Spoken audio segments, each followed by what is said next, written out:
Chapter 3. How good is your memory?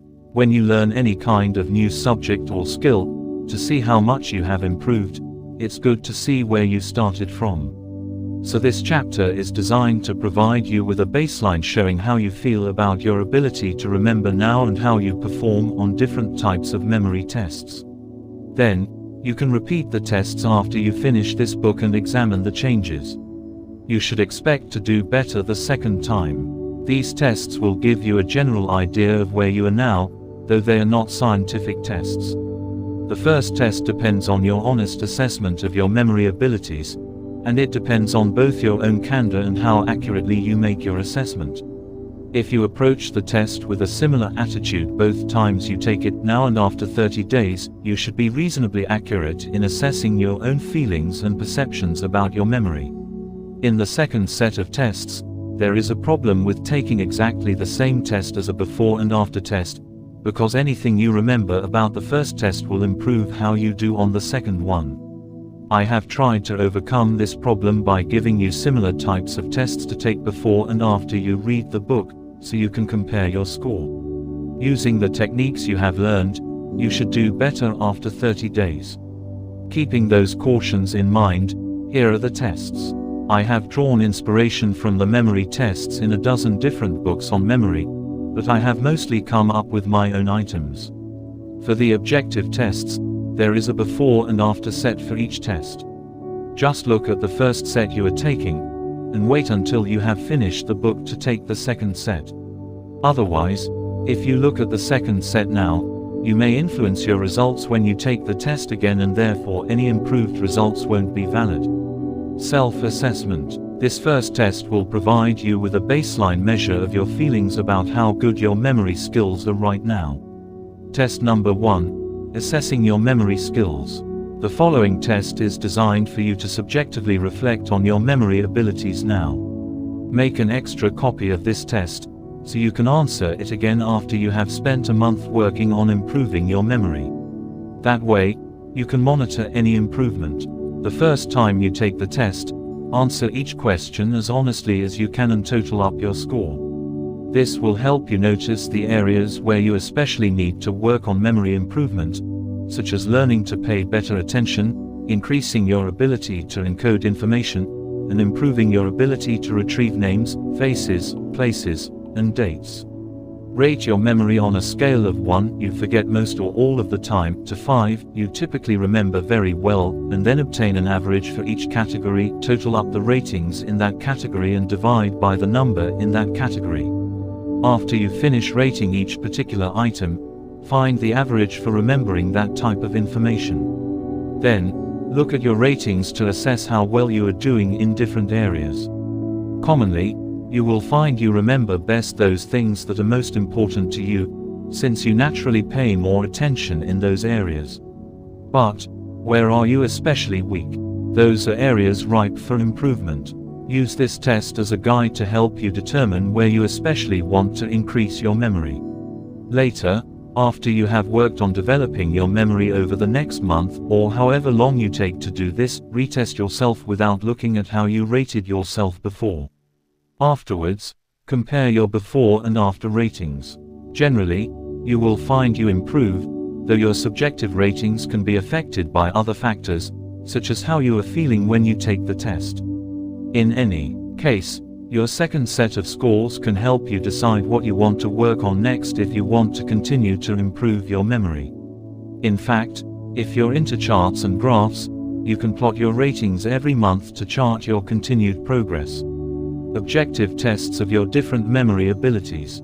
The following objective tests are other ways of testing your memory for different types of information. Some of these tests will also show how well you can avoid interference from similar types of information. Again, determine your scores now, and test yourself a second time in 30 days to see your progress.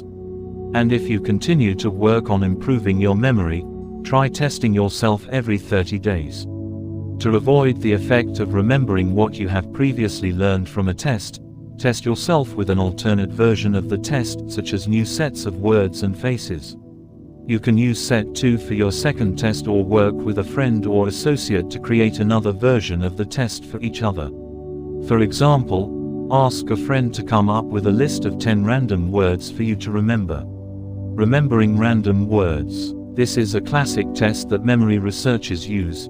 You are presented with a list of random words, all words in a certain category, and then you have to recall as many as you can, or you have to recognize whether they are in another list. Here are a series of word tests, and you can easily have a friend or associate come up with additional word tests for you. See how well you can do under different conditions.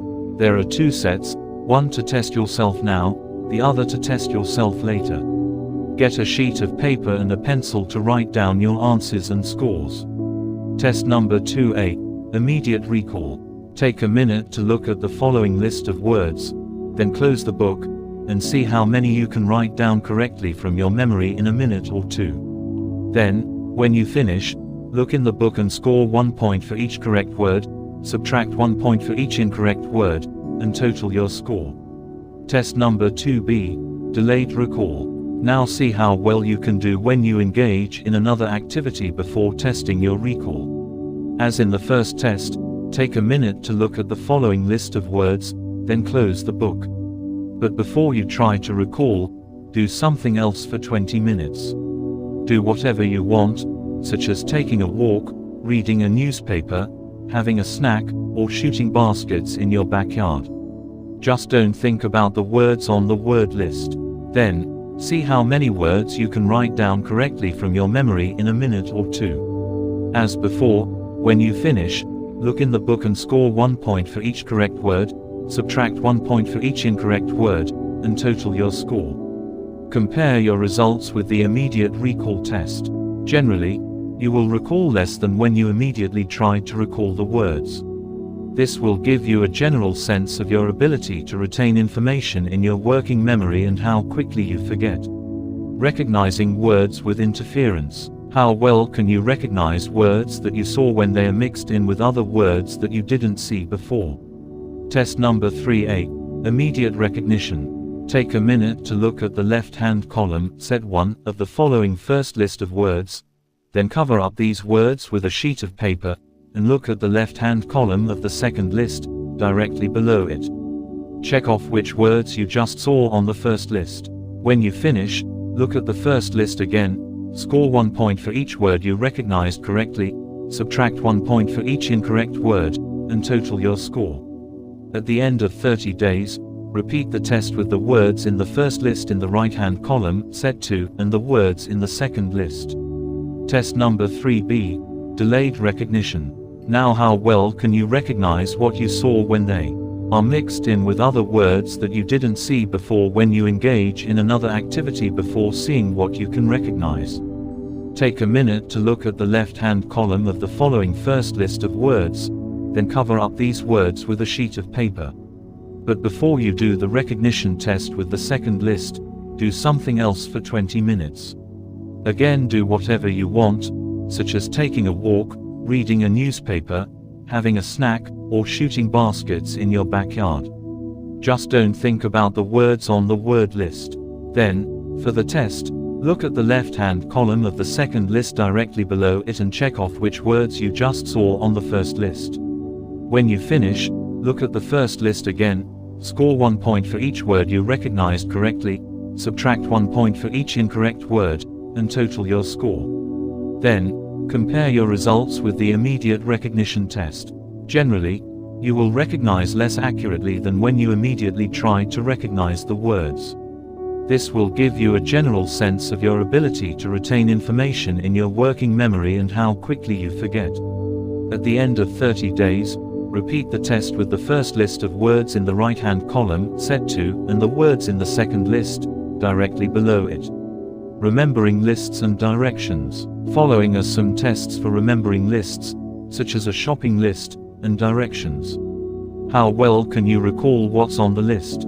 Sure, you can write down what you want to remember, but what if you lose the list? Or what if someone gives you directions on the telephone and you can't write them down? Not only do you have to remember the directions themselves, but it's crucial to remember them in the proper order. Test number 4A, lists. Take a minute to review the list and remember as much as you can. Then, Close the book and write down whatever you remember in sequence. Give yourself 1 point for each item you remember on the list, until you miss an item. Take this as either an immediate recall test, or as a delayed recall test, where you do something else for 20 minutes and don't think of anything on the test. In either case, use the same timing, immediate or delayed, when you retake the test using the list in set 2, and compare how well you did after working on memory improvement for 30 days. Remembering numbers. How good are you at remembering phone numbers, bank account numbers, passwords, and other sets of numbers and letters? Here's a chance to test yourself in the following tests, where you have an increasing number of numbers to remember. To do the test, look at the initial list for 1 minute, then close the book and try to recall as much as you can, using an immediate or delayed recall test. Write down what you recall, and afterwards compare it to what's in the book. Give yourself 1 point for each number or letter in its correct place in the sequence.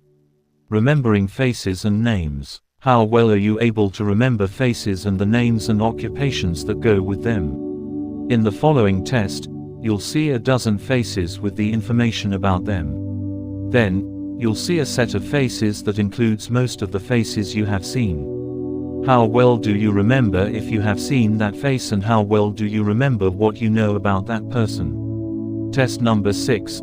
Faces and names.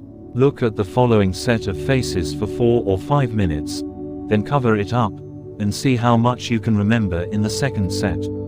Take this as an immediate or delayed memory test, as you choose.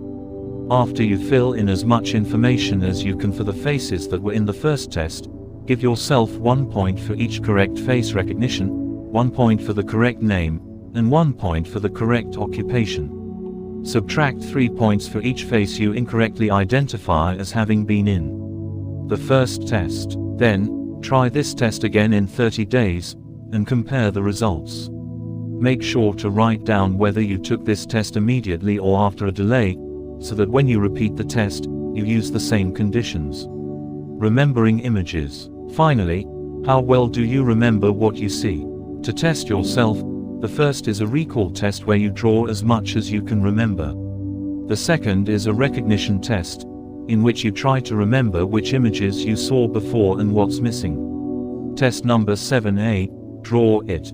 See how long you can retain a visual image. You can do this as a series of tests, or you can draw 2, 3, or 4 images at the same time. Look at each image below for 30 seconds and remember as much as you can. Then, close the book and try to draw it from memory. Next, without looking back at the image or your drawing, do something else for 30 minutes and try to draw it again. Compare your 2 drawings to the original to see how much you remember. Then, try the same test 30 days later and see how your second set of drawings compare to your first test. Test number 7b, how much did you see? Here's a test where you look at a room or some people doing something and try to remember everything you see there. In fact, you can create your own test for this. Just go into a room or observe any group of people, look away, and see how much detail you can remember. You'll see 2 similar images for your initial test and your test after 30 days. In each case, look at the image for 1 minute, look away, and write down as many things as you remember. Then, look back at the image and see how many things you have remembered correctly. Score 1 point for each item you correctly remember. Deduct 1 point for each item you incorrectly recorded or omitted completely. Then, compare your current and 30 days later scores. While the scenes to look at are slightly different, they are of similar types of scenes for the 2 time periods. Summing up. So there you have it, a series of quizzes to test your memory for different types of information, from everyday experiences and observations to words, faces, and images. In fact, just taking the quizzes will help you think more about using your memory, which will contribute to your ability to observe and pay attention and therefore better encode information. Compare your scores on different quizzes, too, to notice where you have a better memory ability and where you have more difficulty remembering. These differences will help you know where you already excel and where you need to improve in the future. For example, you may be much better at remembering what you observe compared to words or numbers. In turn, these differences may reflect what has been more important to you in your life. But as you concentrate on improving your memory in other areas, you should begin noticing improvements there, too.